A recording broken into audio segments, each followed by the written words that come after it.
मसक खंगदबा खुलाई पाइबा मियोइसिंगना सेनापति हेडक्वार्टर LA थाइसो कॉलोनी दा लेबा NHIDCL गी ऑफिस दा चाइनीज हैंड ग्रेनेड अनि लंगसिलमले हाइरी थाजब याबा मफमदगी अमसुम पुलिसदगी फंगवा पाव मन हाइरिबा बोम असि अयुकी पुंग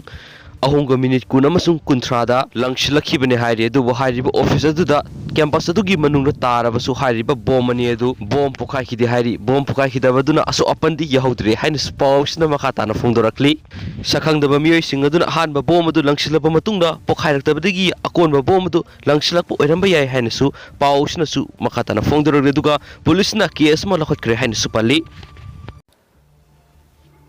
मणिपुर टॉप चैनल की मैकेरी मैम स्पेशल कंटेंट में पुदुन लाक्सरी यामनमक पुनिंग थवनिंगा ओइबा मसुम नुंसिनिंगा ओइरबा कंटेंट मनी मैम लोफोक तमिनसी ट्रैक्टर थौबी लैसाबी जिला रानी सनुन हाई लैंगा की थबक खक्तना थबक नते होटननिंगलबदी थबक की थबक ngaktani haiba ngasigi phone ki bise phone yorokpa content moina ma'am दा पुनिंग थवने ओइरबा कंटेंट मनी मैम ना थमजगे मैम लोफोक तमिनसी अखोगी लेबाक्सगी अतोप स्टेट सिंग अमसु मणिपुर लैरिबा मिपुंग खुदिमक नत्रगा इमुंग अमदिगी मियो अमा खक्ता ओइरबसु लैंगा की थबक पीबा हाइबिसि ओइथोक्ते लैंगा की थबक खक्तना थबक नत्ते होटपु होटननिंगलबदी थबक की थबक ngaktani हाइदुना मसागी इमुंग मनुंगी सिटमिलोन फगनाबो होटनबदा तेंगबांग लिबि मसागी सै कुनग तरुक खक्त ngairibi लैसाबी लैश्रम जिला रानी सनु न फुंदोरखली लैश्रम जिला रानी सनु हाइरोक पार्ट 2 दका रोतगी लैश्रम नोबिन मैतेगी मसा मंगागी मनुंग इतोन तोनबिनी माई मसिंगी लमदा वाइखोम मनी गर्ल्स कॉलेज तगी कुमजा इंग्लिश सिंगनी तरागा तरुक्ता पॉलिटिकल साइंस ता ग्रेजुएट लोशनकी मसिन मनाव याम मसुम अपोकपा मदी अपोकपिसु अहल ओइसलकपना अकन मथबक सुब ngамसिलक्तबा माबुंग अलसु मयुम पांदुन तोंगाना साखिबा माबुंग अतोन प्रेमजित मैतई खक्तना तालग पुशलकपा सेल खक ngaiduna लेरकपना इमुंग मनुंगी सिटमिलोंदा खुदोंग चादब कया मायोगनरकपदगी अंगम मतेंग पांगनबा हाइदुना ग्रेजुएशन लोइसिलबा मतुंगदा हाइरो खुनगी अखोइबदा लैबा लानाइगी स्कूल सिंगदा कोइन सतुना माहिरोइ सिंगी एक्सरसाइज बुक मतम खरा योलमी मादुनसु कानाबि इफंग फंगलक्तबदगी माबुंगी मतुंग इंदुना ट्रैक्टर थौरगी इमुंगी मतेंग पांगलगे खलखिबनि हाइना पाउक्सी एसिदा फोंदोरकी सुहाइदि माउना सिनफम असिदा खोंदारकपगी मतांगना हंगि बोहंगसिंगी पाखुमदा जिला रानी सनुन हाइ माबुंगी मतुंग इंदुना ट्रैक्टर थौगे हाइबा मतमदा माबुंगना नुपीना ट्रैक्टर थौबा हौनब्रा हाइना सैरमी अदुबु मागना तकमन बदगी ममांग सहीगी जून जुलाई दगी ट्रैक्टर थौबा तमिखी ट्रैक्टर दा ट्रेलर हापतुना लौ येबिगी फौसिंगबा तुरेल दगी लेंगोइ सिंगबा अमदी पोसै होंदोक होंजिन तौबगी थबकता मबुंगना साथोखिबा मसुम अतोप थबक सुखिबा मतमदा महांगना tractor थौदुना lucky हाइरि हाइरोक मनुंग खक्ता नतना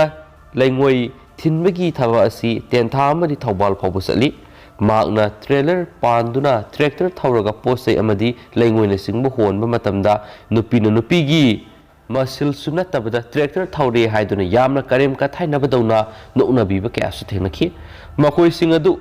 मथौ लेतना नोकनरिबनी अदुगुंबा मतमदुदा ngaihaktang wakalda nungaijadaba phawkrabsu thabak subada nupagi natraga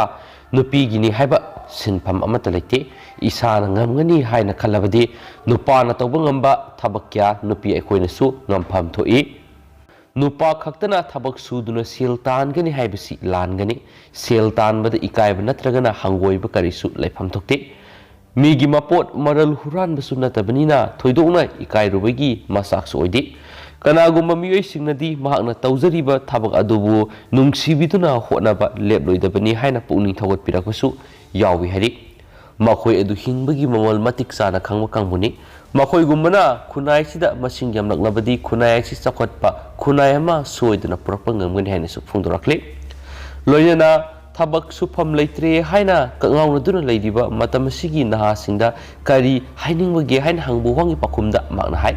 matamasigi naha singna thabak sufam nompham leitre haiduna ngauksatnaba mayai kaba chinjak jasinduna masana masabu manghanjaba kaya ama yauribasi masana masabu thajaba watpadagi thokpani isana isabu thazaraba aikhoigi khunai sida thabaki thabak ngaktani thabak sufam leitri haiduna matam manghanduna laithok loidabani matam matamgi apang thabakta isana isabu thazaba amasum thauna pijaduna aina soidana ngamgani haibu wakhalon si mangna thamduna honagadabani adum tawrabadi thabak watana leigani atanba mi khaktana thabak watmani tandaba mi gidamak thabak ki thabak ngaktani aikoina lenga ki thabak ngaibi ki muhuta aikoigi mangda taduna leidiba thabak singasi silhau thibiduna angam thabak pangduna isa gi imungi sinmilon fagana bo khona minagadabani matam adura aikoigi khunai si manglomna sangsinba amasum sinmilon fagadhan mangamba khunai oirakadabani so hairi mahakna tractor thauduna leidingaida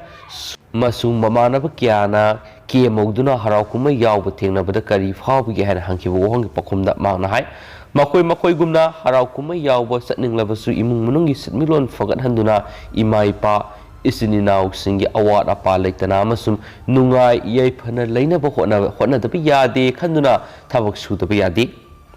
amasum aikhoigi su nongma matam lakhigani khandoktuna leire hairi loinana ngasigi khunai sida nupi oibisina khunai gi mayukta mayai kaba chinjak lalonba masabu yonduna senda lambi oidiba kaya sigi mafamda kari hainingba haibigi matangda mahna hai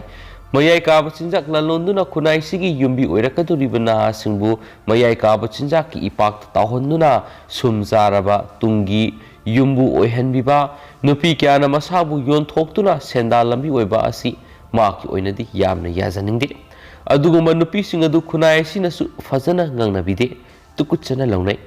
miyoibada taibang mapuna thauna kyama pibiraklibani aikhogi khunai mangnanaba khunai gi mayukta thabak chathagadabagi mahutta khunai sina yaba thabak kya aikhogi mangna taduna leiribe sing asi pangthoktuna manglomna sangsinba amasum sakhotpa khunai ma puraknaba hotnabada nupa nupi gi khetnaba thamdana thabak suminarasi hainasu laisram ziralani sanuna phongdorakhi hainasu ngasigi special content noina mayamna thamjari basina makhata nasu phongdorakli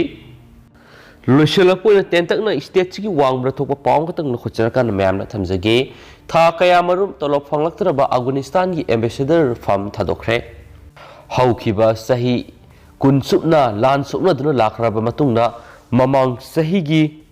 August ki aroiba thakai da Taliban Militia na Afghanistan khudum chankibadigi hiram khudingmakta awapa mayuknariba Taliban lengakna haukiba thakya marum tolop piba ngamlaktabadigi China da Afghanistan gi ambassador oina leiriba Javed Ahmad kem mafam thadoktuna maramdamda hankhre hairi Kabul gi maikaidigi haukiba thakya marum tolop piraktaba maramna mahak pham thadokpani haina yamna Twitter phongdokhi Twitter thadorakiba maki pham thadokpigi sirol mada kayimna hai China da leramba embassy da diplomat kaya marum su mamangna pham thadokuna Kabul da hankre hauki August thadagi ngasi paw diplomat sing amasum ambassador gi tolop Kabul da pirakhidabani